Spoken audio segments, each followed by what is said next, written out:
Warren Buffett, often called the Oracle of Omaha, has announced that he's finally retiring at the age of 94.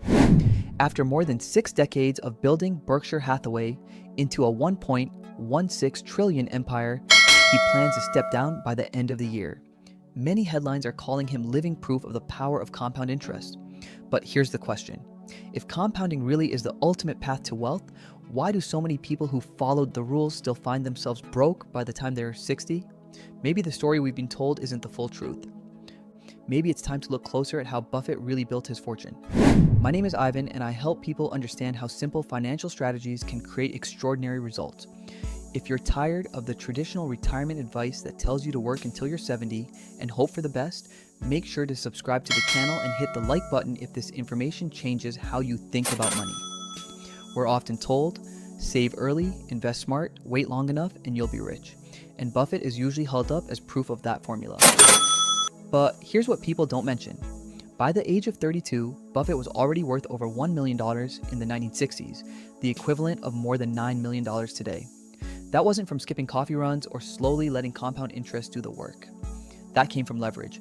Buffett raised capital, took control of businesses, and made money move. He wasn't sitting around waiting 40 years for compound growth, he was actively building wealth. The truth is, compounding only works best after you already have a foundation. If you're starting from nothing, it isn't compounding, it's crawling. Compound interest is built on 3 simple parts: the principal, how much money you start with, the rate of return, how much your investments earn, and time, how long you keep that money invested. But which one matters most? It's still the principal. Interest and time only multiply what you already have. Without capital, there's nothing to compound. Think about it. People love to say, if you stop buying $5 lattes, you'll be rich in 30 years. If that were true, every Starbucks avoider would already be a millionaire. The formula sounds neat: capital, returns, and time. But in reality, the part that matters most is capital. If you have none, compounding doesn't help. It's like planting seeds in concrete and waiting for a forest to grow. Without soil, without capital, nothing happens.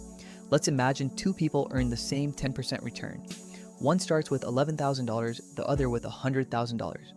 After 1 year, the first person makes just $100, while the second earns $10,000. The percentage is identical, but the outcome couldn't be more different. This is why wealth gaps widen. Compound interest doesn't level the playing field. It amplifies whatever you already have. And if you're starting from zero, there isn't much to amplify. Most personal finance books praise compound interest as a guaranteed path to growth, but in reality, it's a double-edged sword. If your portfolio doubles this year, that's fantastic. But if it drops 50% the next year, you're right back where you started. Losses are faster and sharper than gains. A single bad year can erase a decade of progress.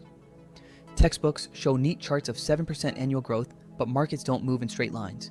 They crash, recover, stall, and crash again. Inflation quietly chips away at returns. Fees drain your account. Bad investments set you back. After all that, your real returns might be closer to 2 to 4%, and that's before taxes. On paper, compounding looks smooth and powerful. In real life, it's full of bumps and setbacks, and even if your portfolio performs well, life often gets in the way. Emergencies, layoffs, illnesses, or family responsibilities can force you to cash out early, breaking the cycle completely.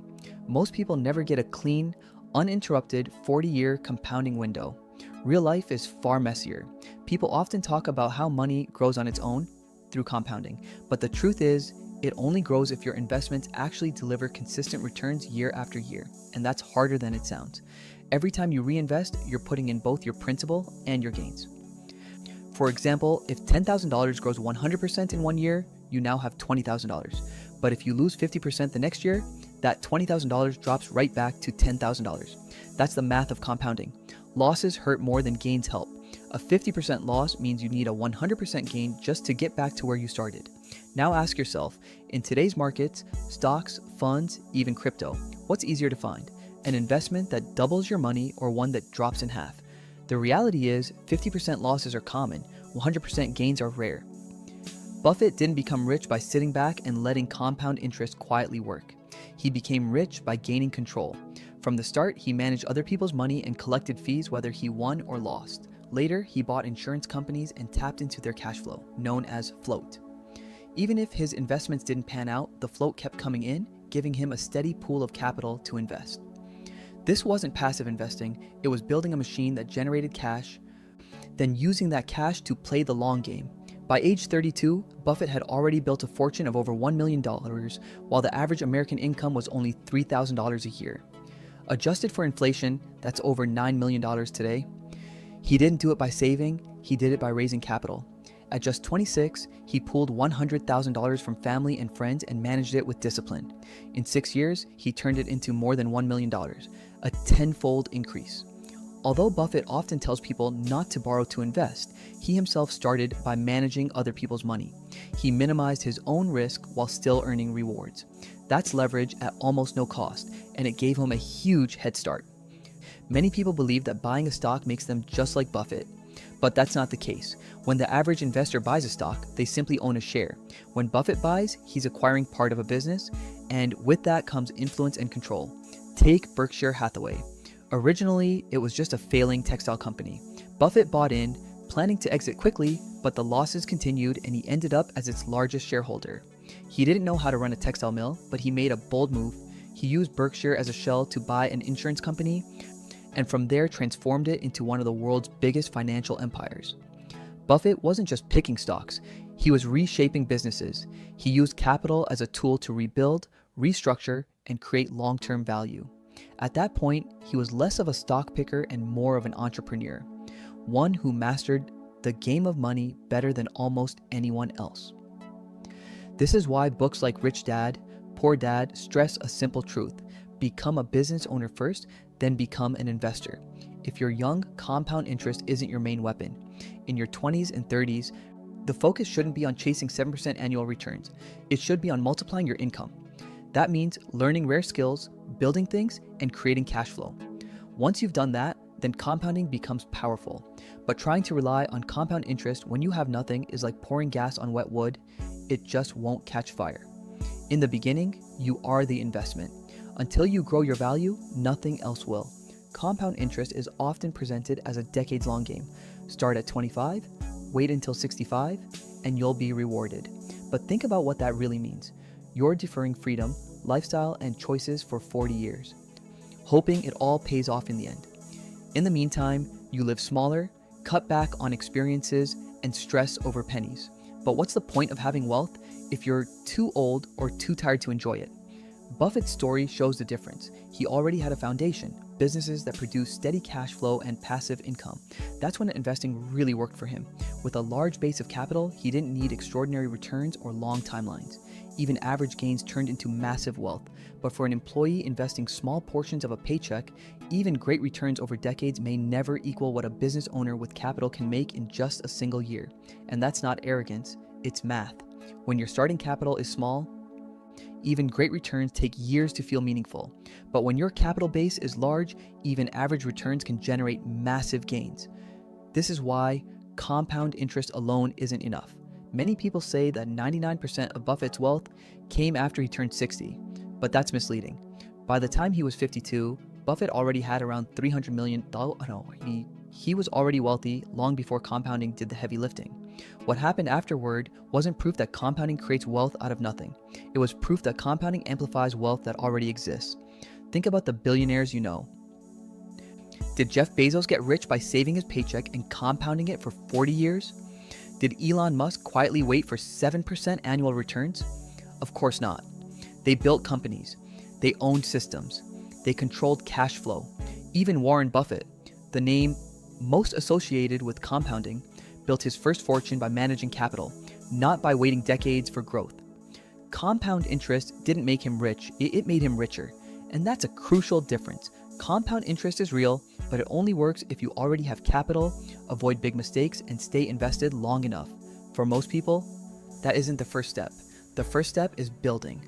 Build income, build resilience, build the ability to survive bad years. Once you've done that, compounding becomes a powerful reward. But until then, it's not the answer. Before you dream about compound interest, you need to build yourself first.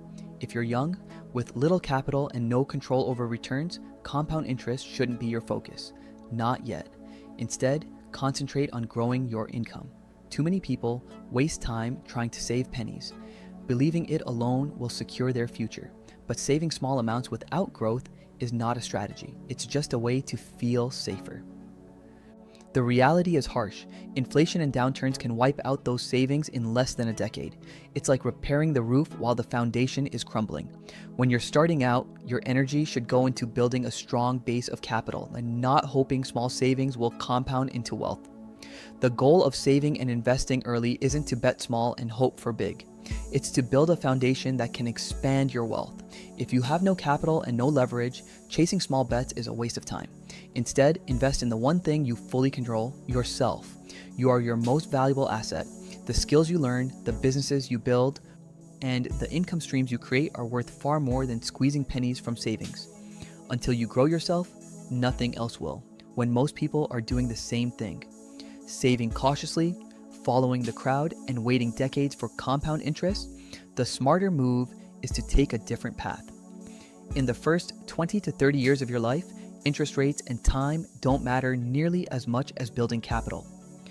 During those early decades, the effect of compounding is tiny. What really matters is the size of your base. If your capital is small, it will take forever for returns to become meaningful. That's why when you're young, stop obsessing over the stock market and start focusing on building yourself. Once you increase your value, money will no longer be the problem. Learn to separate what feels urgent from what's truly important, and put your energy into what's important. Compound interest does matter. Once you have steady returns, it becomes a powerful force that multiplies wealth over time. But it only works if you've already built the foundation first.